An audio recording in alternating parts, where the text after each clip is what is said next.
Hi and welcome back. Now in this chapter, I want to talk about two concepts. So first is the extract, transform and load process, also known as ETL. So over here in this process, you actually go ahead and extract data from various data sources. You then go ahead and can perform transformation of the data from these different data sources. And then you can go ahead and load the data onto a target. So let's say that you have data in, let's say, a SQL database, or let's say you have data in data lake storage. And let's say now you want to go ahead and take the data from these different data sources. You want to go ahead and let's say combine the data, join the data, and then you want to go ahead and store the data, let's say in a SQL data warehouse. So over here, you can actually go ahead and use ETL tools to go ahead and perform these steps of extracting the data, transforming the data, and then going ahead and storing the data in the target store.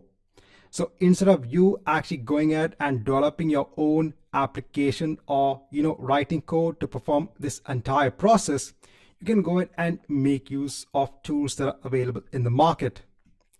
So over here, you need to have a separate transformation engine, right, in the tool itself that has the capabilities of transforming the data.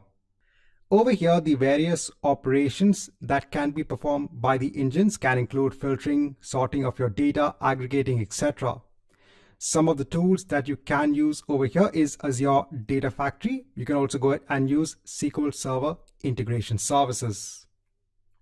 Right, so this is, remember, the extract, the transform, and the load process. Now, a variation of that is known as the extract, the load, and the transform process.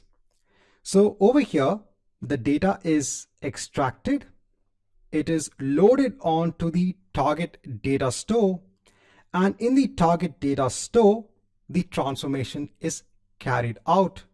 So let's say you're going ahead and loading the data. You've extracted the data from, let's say, a data lake store from a SQL database, and now you are going ahead and loading the data in a SQL data warehouse. Then over here, the transformation process happens in the data warehouse itself. So over here, some of the key attributes are, so firstly, over here, you don't need a separate transformation engine because the transform process is not happening in the middle at the moment. It's happening on the destination store. Over here, the target system must be powerful enough and have the capabilities to go ahead and perform the transformation itself. Some of the tools that you can actually use for this particular process are Azure Synapse and Azure Data Factory.